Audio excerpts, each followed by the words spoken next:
कैसे हैं आप लोग। आशा करता हूं आप लोग अच्छे होंगे। तो साथियों, अभी तक जो है हम एक रस का चैप्टर पढ़ चुके थे।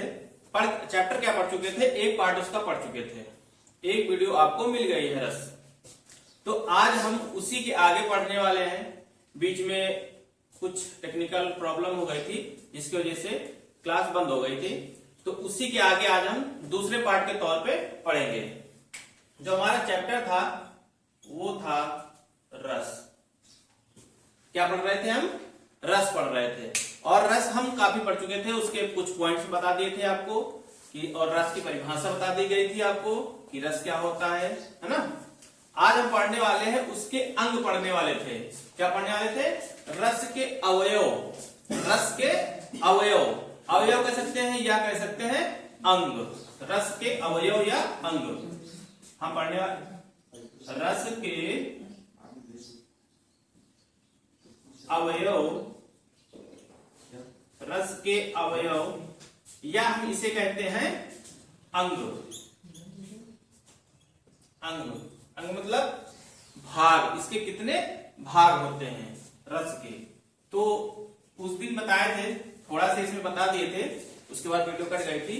रस के अंग कितने होते हैं? 4 होते हैं। 4 होते हैं। पहला होता है आपका विभाव होता है। पहला क्या होता है? विभाव। और दूसरा आपको बताए थे, दूसरा कौन सा बताए थे? अनुभव। दूसरा बताए थे अनुभव। अनुभव। और तीसरा बताया गया था संचारी भाव या व्यभिचारी भाव बताया गया था। तीसरा बताया गया था संचारी भाव या व्यभिचारी। संचारी या व्यभिचारी भाव। और एक होता है आखिरी, जिसको हम कहते हैं अस्थाई भाव। चौथा कौन सा है? अस्थाई भाव। चौथा है अस्थाई भाव। ठीक है। तो रस के अवयव या अंग कितने हो गए? 4 हो गए ना। रस के अवयव या अंग 4 हो गए। पहला हो गया आपका विभाव, दूसरा हो गया अनुभव, तीसरा हो गया संचारी भाव या व्यभिचारी भाव, और चौथा हो गया आपका अस्थाई भाव। पहले हम जानेंगे विभाव के बारे में। विभाव, विभाव का मतलब होता है कारण। क्या होता है? कारण होता है। इसका मतलब होता है कारण। लेकिन विभाव में कारण 2 प्रकार के होते हैं। कितने प्रकार के होते हैं? 2 प्रकार के। कारण कौन कौन से होते हैं 2 प्रकार के? एक तो आपका हो जाता है आलंबन। एक हो जाता है आपका आलंबन, जिसको हम कहते हैं आलंबन। और दूसरा हो जाता है आपका उद्दीपन। उद्दीपन। दूसरा क्या हो गया? उद्दीपन। इसके बाद हम जानेंगे कि आलंबन क्या है और उद्दीपन क्या है। आलंबन के बारे में और उद्दीपन का। आलंबन का मतलब होता है जिसको देखकर मन में भाव प्रकट हो। जिसको देखकर मन में भाव प्रकट हो। तो हम कह सकते हैं जिसको देखकर, जिसको देखकर मन में भाव प्रकट हो,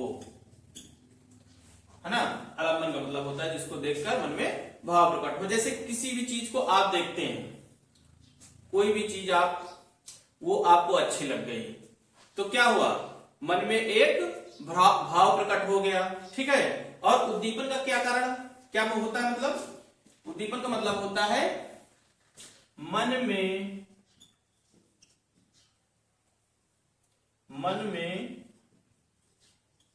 उठे भाव को तेज करना। मन में उठे भाव को तेज करना। जैसे कोई, किसी मार्केट में आप गए, कोई सामान आपको पसंद आ गई। ठीक, आप अपनी फैमिली के साथ में गए और वो सामान आपको पसंद आ गई, तो क्या हुआ? मन में एक भाव आया कि नहीं आया? आया, मन में भाव आया। लेकिन वहीं पर अगर आपके जो परिवार के सदस्य आपके साथ में गए हैं, अगर वो जो चीज आपको पसंद आ गई है वो अगर आपको मिल जाए, खरीद दें आपको कि बेटा ले लो ये तुम्हारी हो गई अब, है ना, अगर खरीद दें तो वहां पे क्या होगा, मन में जो भाव उठे थे वो भाव क्या हो गए, तेज हो गए। तो उद्दीपन का मतलब होता है मन में उठे भावों को तेज करना। ठीक है, पहले वाले वीडियो में भी एक और उदाहरण लेके बताए थे, प्रेमी प्रेमिका से संबंधित था उससे, है ना, चाहे वैसे समझ ले, जैसे भी आपको समझना है आप समझ सकते हैं। ठीक है, इसके बाद होता है अनुभव। अनुभव, अनुभव की परिभाषा क्या हो सकती है बताइए। अनुभव क्या होता है, जो भावों के पीछे होते हैं, जो भाव, वे भाव जो भावों के पीछे होते हैं उसे हम अनुभव कहते हैं। इसकी परिभाषा हो जाएगी, इसको थोड़ा नीचे लिख देते हैं, वे भाव जो भावों के पीछे होते हैं, भावों के पीछे होते हैं, वे भाव जो भावों के पीछे होते हैं। बहुत से ऐसे लोग होते हैं, है ना, कि भाव तो होता है लेकिन उनके पीछे भी भाव होते हैं। मान लो आप कहीं बारात में जाते हैं, हाँ, अगवानी शुरू हो गई, डीजे चल गया, आप गाना सुनते ही नाचने का मूड तो बन गया, नाचने का मूड बन गया, लेकिन किसी को दिखा नहीं रहे हो कि तुमको नाचना है, लेकिन तुम्हारे अंदर एक भाव आया, उसके अंदर भी एक भाव है, उसके पीछे मतलब उसके पीछे एक भाव है। क्या भाव है, नाचने का मन बहुत है लेकिन आप नाच नहीं सकते।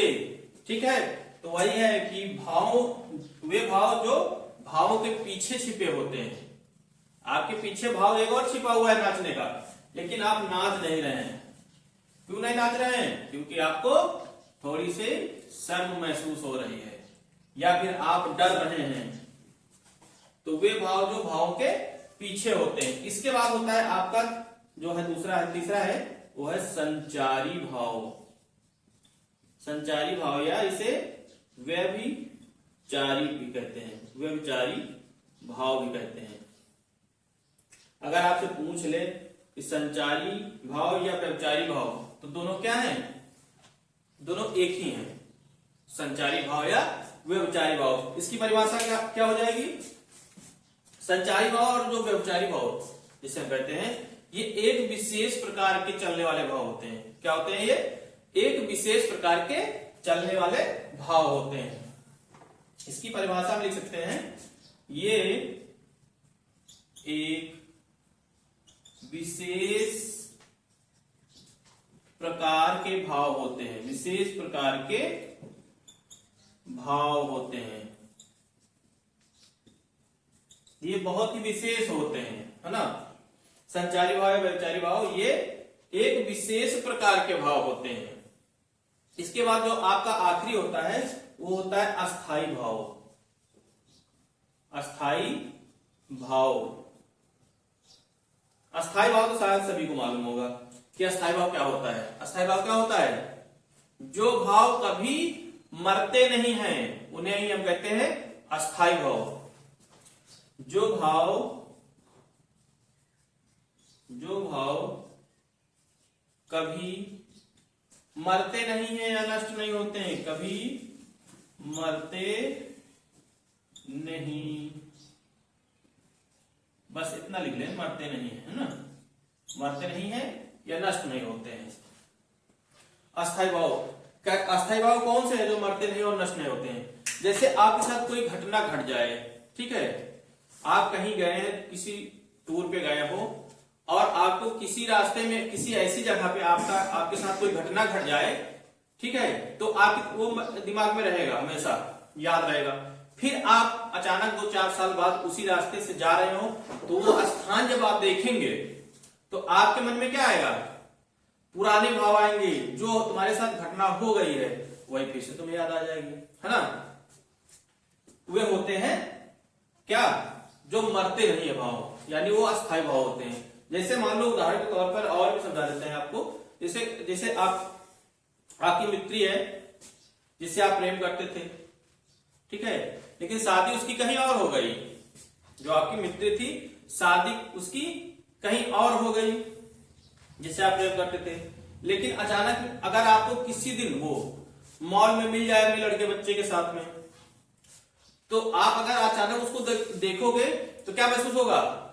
आपको पुरानी बातें याद आ जाएंगी। ठीक है, तो वही है अस्थाई भाव जो मरते नहीं है।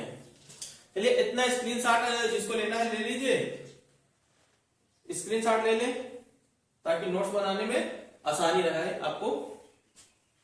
स्क्रीनशॉट ले लें, उसके बाद फिर हम आगे बताते हैं। चलिए हो गया ना।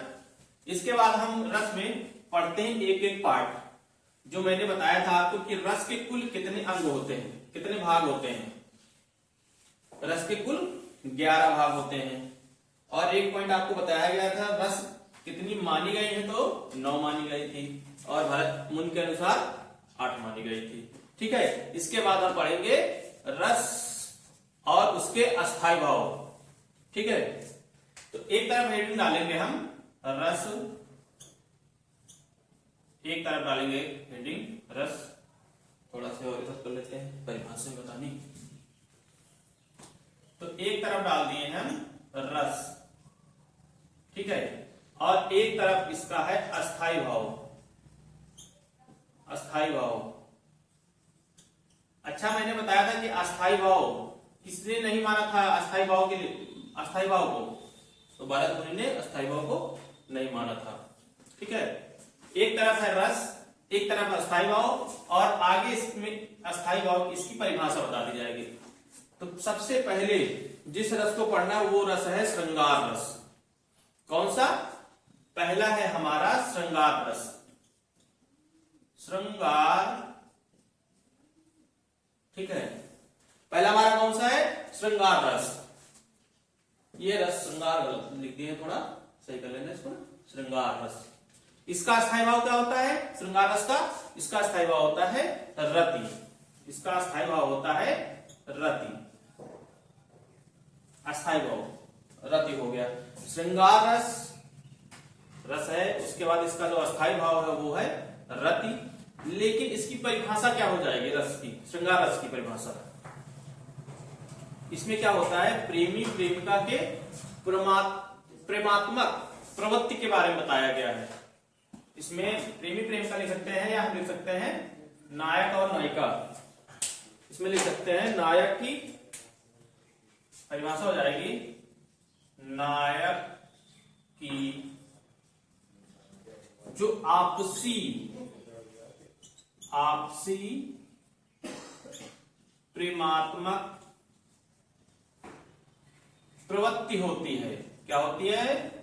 प्रवृत्ति, यानी प्रेमी प्रेम नायक नायिका के जो आपसी संबंध होते हैं, ठीक है, उसी के बारे में बताया गया श्रृंगार रस। आपसी संबंध के बारे में बताया गया श्रृंगार रस। इसके बाद कौन हो जाएगा आपका? श्रृंगार रस के बाद आता है आपका करुण रस। इसके बाद आता है आपका करुण रस। करुण रस, करुण रस का अस्थाई भाव क्या हो जाएगा? करुण मतलब क्या होता है? रोना, चिल्लाना। तो इसका अस्थाई भाव क्या हो जाएगा? सुख। भाई कोई जब गांव घर में या परिवार में कोई एक्सपायर हो जाता है तो हम क्या करते हैं? करुणी तो मनाते हैं, है ना। बाद में उसके बाद करुण रोते हैं, रोना हो गया करुण, और उसका अस्थाई भाव क्या हो गया? शोक। बाद में जाने के बाद व्यक्ति के हम शोक मनाते हैं। तो इसकी परिभाषा क्या हो जाएगी?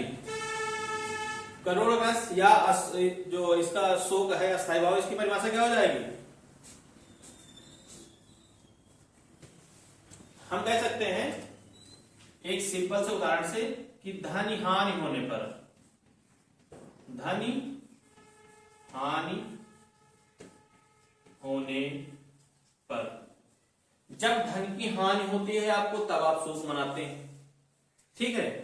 और दूसरा इसमें इष्ट हो गया, व्यक्ति हो गया, मतलब देवता के प्रति, किसी भगवान प्रति जब आप प्रेम रखते हैं, है ना, भगवान को मानते हैं, अचानक कुछ हो गया उस तरह का तो आप शोक मनाते हैं, ठीक है। व्यक्ति के प्रति होता है, जैसे व्यक्ति के साथ कोई दुर्घटना हो जाती है तब आप शोक मनाते हैं, तो इसका दूसरा हो जाएगा इष्ट व्यक्ति, और क्या हो जाएगा, इष्ट व्यक्ति, और हो जाएगा वस्तु। वस्तु, ठीक है।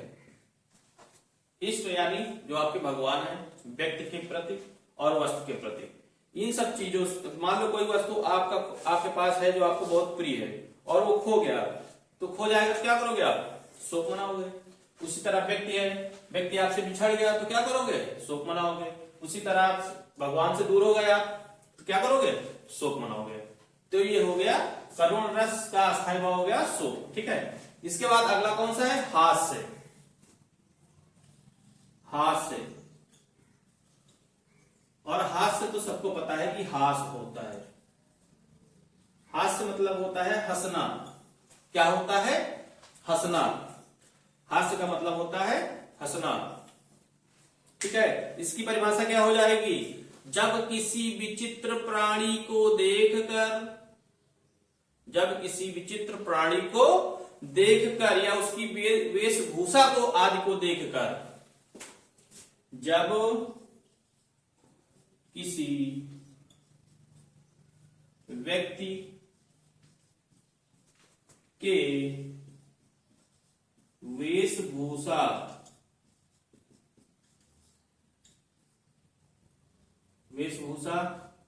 आदि को देखकर हंसी आए, तो वही क्या है, हास्य है। जब किसी वेशभूषा व्यक्ति को देखकर हंसी आए तो उसे हम कहते हैं हास्य। मान लो जैसे कोई पुरुष है, वो साड़ी पहन ले, रोड पे निकल आए, तो आप क्या करोगे, देख के हंसोगे ना। क्यों, क्योंकि वो विचित्र दिख रहा है, उसका वेशभूषा भी अलग है। हम ही है, मान लो सलवार सूट पहन ले, आपको पढ़ाने लगे आगे कोचिंग में, कैसा लगेगा, हंसोगे ना। सर्दी है, सलवार सूट में पढ़ा रहे हैं, तो यही है हास्य। हास्य होता है इसका रस, और इसका अस्थायी भाव होता है हास्य, ठीक है। इसका अस्थायी भाव होता है हास्य। और इसके बाद हम पढ़ रहे थे वीर रस, ठीक है। तो समय ज्यादा लगता है, इसलिए हमने पहले इसको क्या किया है कि नोट कर लिया है बोर्ड में, ताकि आपको जो है वीडियो ज्यादा छोटी छोटी करके ढेर सारी ना मिले। 2 ही 3 वीडियो में हम रस को समाप्त कर दें। तीन वीडियो कम से कम इसकी बनेंगी रस की, तो 3 या 4, इसके बाद उदाहरण बचेंगे आपके। तो इसीलिए बोर्ड में सबसे पहले ही लिख लिए हैं, आपको केवल समझाना रहा है, ठीक है। तो चलिए हम बात कर रहे थे वीर रस की। वीर रस, तो वीर रस का अस्थायी भाव क्या हो गया, उत्साह। वीर रस का अस्थायी भाव क्या हो गया, उत्साह। वीर रस क्या होता है, जिसमें वीरता हो। सर्जरी कोई कैंसिल नहीं, कैंसिल ब्लर करा था, एक मिनट खड़े रहो खाली थोड़ी देर, कई बार सेट करे तो नहीं दे। हाँ, आप पढ़ाओ, आप पढ़ाओ, तुम बोलो ना कि आप पढ़ाओ। रुको तो पहले बोल दिया कहीं आप पढ़ाओ, तो चुप रहो, पढ़ाओ। चलिए वीर रस के बारे में पढ़ते हैं। वीर रस, ठीक है। इस बार बोर्ड में मैंने पहले लिख लिया है, आपकी केवल समझाना रहे ताकि वीडियो लंबा ना बने, ठीक है। छोटे वीडियो पढ़ने में ज्यादा आनंद आता है, बड़े वीडियो हो जाते हैं तो बोर होने लगते हैं। अब कोई भी हो, बोर होने लगता है। तो पहला इसमें हम पढ़ रहे थे वीर रस, तो वीर रस का अस्थायी भाव क्या हो गया, उत्साह हो गया। वीर रस क्या होता है, जिसमें वीरता प्रकट हो, जैसे कहा जाए युद्ध वीर, दानवीर। दानवीर में भी वीरता होती है, बहुत से लोग ऐसे होते हैं, बहुत सारा दान करते हैं, तो क्या हुई, वो भी वीरता की ही बात हुई, ठीक है। उत्साह होता है, मान लो दान आप करते हैं किसी को, तो उसके अंदर क्या होता है, एक उत्साह होता है। दयावीर होता है, कर्मवीर होता है, ठीक है। जिनमें वीर शब्द लगा हो, वही वीरता की पहचान है। इसके बाद अगला है हमारा रौद्र। रौद्र का मतलब होता है क्रोध। रौद्र का जो अस्थायी भाव है वो होता है क्रोध। कब आता है क्रोध आपको, जब मान लो आपके माता हो, पिता हो या गुरु, अगर इन लोगों के बारे में कुछ गलत कोई बोल दे तो आपके अंदर क्या होगा? क्रोध प्रकट होगा। क्या होगा? क्रोध। इसीलिए कहा गया रौद्र का अस्थायी भाव होता है क्रोध। जब आपके माता पिता या गुरु की कोई निंदा कर दे, आपके या हमारे ही माता पिता की अगर कोई निंदा कर दे, कोई मोहल्ले का वाला कर दे या बाहरी कोई कर दे, है ना, चाहे गुरु हो, चाहे माता पिता हो, चाहे आपके भाई हो, चाहे बहन हो, मतलब आपके सबसे जो प्रिय हो, लेकिन उदाहरण तौर पर यहाँ पे सबसे बेहतर है गुरु माता पिता, क्योंकि इन तीनों के बाद निंदा कोई नहीं देख सकता। भाई बहन की निंदा तो चलो ठीक है, एक अलग बात है, ठीक है, लेकिन कोई माता के बारे में गलत बोले, कोई पिता के बारे में गलत बोले और कोई गुरु के बारे में गलत बोले, अगर निंदा करता है तो आप क्या करेंगे? आप क्रोध करेंगे। ठीक है, इसके बाद होता है अगला भयानक। भयानक का अस्थायी भाव होता है भय। भय कब होता है? जब आप किसी प्रबल शत्रु को देख लेते हैं जो आपसे बहादुर हो, मार कट्टा लगा के कमर पर चलता हो ना, तो आप क्या करोगे? उससे डरोगे, आपको भय प्रकट होगा। ठीक है, कोई भी हो या जानवर कोई हो, हिंसक जानवर, जैसे गांव में सांड घूमते हैं आवारा इतनी समय, ठीक है, तो क्या होता है? उनसे डर लगता है। जब वो फपकार के चलते हैं ना सांड, साए साए आवाज, तो डर लगता है। तो हिंसक जानवर को देखकर भी डर लगता है। हिंसक जानवर को देखकर भी डर लगता है। कौन जाएगा भाई मार खाने उनसे, है ना? जिधर से जा रहे हैं उनको जाने दिया जाए। तो हिंसक जानवर से जैसे डर लगने लगा आपको। इसके बाद जैसे प्रबल शत्रु को देखकर, है ना, जिनको बोलते हैं हम गांव में गुंडा, क्या बोलते हैं? गुंडा, जो गुंडाई करते हैं, भाई उनसे डर लगना ही लगना है। हम तो सीधे आदमी, हम तो पढ़ाने वाले आदमी है भैया, अगर कोई आएगा कंपनी लगा दिया बंदूक तो क्या होगा? एक भय प्रकट होगा। ठीक है, तो वही है भयानक। भयानक का अस्थायी भाव क्या होता है? भय, जिसमें हिंसक जानवर या प्रबल शत्रु आदि को, यानी बहुत सी चीजें हैं जिनको देख के हमें डर लगता है, भय लगता है। ठीक है, इसके बाद होता है अगला विभत्स, जिसका अस्थायी भाव क्या है? जुगुप्सा। ये है जुगुप्सा। विभत्स का मतलब अस्थायी भाव होता है जुगुप्सा। ठीक है, इसकी परिभाषा क्या हो जाएगी? घृणित वस्तुओं को देखकर जब मन में घृणा के भाव उत्पन्न हो। घृणित वस्तु क्या होती है? जैसे मान लो किसी कहीं जा रहे हैं आप रास्ते में ना, जो गांव में जानवर मर जाते हैं, रोड पे जानवर मरे पड़े होते हैं ना, सड़ जाते हैं, उनको देख के क्या होता है? मन में घृणा होती है, घृणा के भाव उत्पन्न होते हैं, है ना, क्योंकि भाई वो घृणित चीज वस्तुएं हैं, बदबू करने वाली। इसी तरह और बहुत सारी चीजें हैं, है ना। देख ले आप, जैसे गांव में कुत्ते घूमा करते हैं, गर्दन कट जाती है उनकी, मतलब सड़ जाता है, तो उनको देख के भी मन में क्या होती है? घृणा होती है। तो यही है विभत्स। विभत्स का मतलब होता है जो देखकर अच्छा ना लगे, जो देखकर अच्छा ना लगे। इसके बाद अगला है आपका अद्भुत। अगला है अद्भुत यानी विस्मय। अद्भुत से सबको मालूम होगा कि अद्भुत मतलब ऐसी चीज कोई देख ले जिससे आप आश्चर्य और चकित हो जाएं, जिसे देखकर आप आश्चर्य चकित हो जाएं। जैसे कि कृष्ण भगवान जब मिट्टी खाए थे तो उनकी माता ने जब मुंह खुलवाया था तो उसमें क्या दिखा था उनको? पूरा ब्रह्मांड दिखा था मुंह के अंदर, है ना। उनकी माता क्या हो गई थी? आश्चर्यचकित हो गई थी। क्या हो गई थी? आश्चर्यचकित हो गई थी। वैसे ही आप जैसे कोई ऐसी वस्तु देख ले, ऐसी कोई चीज देख ले जो कभी देखी ही ना हो अपने जीवन में, है ना, केवल उसके बारे में सुनते हो, तो क्या होंगे आप? आश्चर्यचकित हो जाएंगे। तो वही है अद्भुत, जिसका अस्थायी भाव क्या है? विस्मय। ठीक है, अगला है आपका शांत रस। कौन सा? शांत रस, जिसका अस्थायी भाव क्या है? निर्वेद होता है। शांत रस का अस्थायी भाव क्या होता है? निर्वेद होता है। शांत रस क्या कहता है? जब व्यक्ति का मन संसार में ना लगे, जब व्यक्ति का मन संसार में नहीं लगता है और वो शांति की तलाश में दूर दूर तक भटकता है। ठीक है, जब व्यक्ति का मन संसार में नहीं लग रहा है और वो पाना चाहता है शांति, उसके लिए वो पहाड़ों पे जाके बैठ मौन व्रत रखता है। इसी तरह पता नहीं कहां गांव भागकर केवल क्या करता है? शांत की तलाश में, क्योंकि संसार में मन तो लग नहीं रहा उसका, इसलिए वो शांति की तलाश में जाता है। तो वही है शांत रस। लेकिन शांत रस को शांत रस किसने नहीं माना है, ये मैंने आपको बताया। किसने कहा है कि शांत रस कोई रस है ही नहीं, जो चीज शांत है उसमें रस कहां। भारत मुनि ने ही कहा है कि शांत रस नहीं होता है। ठीक है, अगला है आपका वात्सल्य।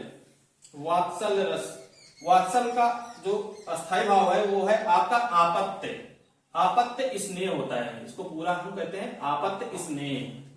वात्सल्य का मतलब होता है जो बेटे के प्रति होता है, पुत्र के प्रति होता है प्रेम, उसी को हम वात्सल्य बोलते हैं। माँ बेटे का जो निश्चल प्रेम होता है वही वात्सल्य होता है, माँ बेटे का निश्चल प्रेम। ठीक है, इसके बाद आखिरी आपका होता है भक्ति रस।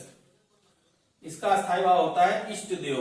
भक्ति रस का अस्थायी भाव होता है इष्ट देव, जो अपने आराध्य के प्रति समर्पित हो, अपने आराध्य के प्रति समर्पित हो। आराध्य का मतलब क्या होता है, देवता के प्रति, जिसे आप मानते हैं, जिसके आप बहुत बड़े भक्त हैं, है ना। कोई जैसे राधा के प्रति हो गया, कृष्ण के प्रति हो गया, राम के प्रति हो गया, बहुत सारे हैं, इनके प्रति आप क्या करते हो, आराध्य के, अपने आराध्य। आराध्य मतलब होता है जिसे आप मानते हैं मन से, दिल से। ठीक है, जिसे हम बोलते हैं देवी देवता, जो भी बोल सकते हैं उसको। तो ये हो गया आपका भक्ति रस, जिसका अस्थायी भाव हो गया इष्ट देव। पेपर में जब भी आपसे पूछेगा तो रस दे देगा, उसका अस्थायी भाव पूछ लेगा, या अस्थायी भाव दे के रस पूछ सकता है, क्योंकि अब तो इतने टफ होने लगे हैं पेपर कि कहां से क्या पूछ ले पता ही नहीं। मान लो अब परिभाषा से पूछने लगे कि हिंसक जानवर, प्रबल शत्रु आदि को देखकर कौन सा रस होता है, तो आप ये भी बता सकते हैं कि भयानक होता है। ठीक है, उसका अस्थायी भाव अगर पूछेगा तो भयानक का भय हो जाएगा। तो इतना स्क्रीनशॉट ले लीजिए आप, ताकि आपको नोट्स बनाने में आसानी रहे। एक बार सभी लोग इसका स्क्रीनशॉट ले लें, हम बाहर आ गए हैं। ठीक है, स्क्रीनशॉट लेके नोट्स अच्छी तैयार करिए। चलिए, हो गया ना। ठीक, स्क्रीनशॉट लेके नोट्स अच्छी बनाइए। आज की क्लास बस हम यहीं तक रखने वाले हैं। इसके बाद हम जो है श्रृंगार रस से फिर शुरू करेंगे, जो उदाहरण के तौर पर आपको समझाना हो। ठीक है, कि श्रृंगार रस कितने प्रकार के होते हैं उनके बारे में बताएंगे। फिर इसके बाद केवल उदाहरण चलेगा, उसके अर्थ बताए जाएंगे आपको। तो उम्मीद करता हूं कि एक वीडियो में ही उसको समाप्त कर दिया जाएगा। ठीक है, बस आज के लिए इतना ही। नमस्कार।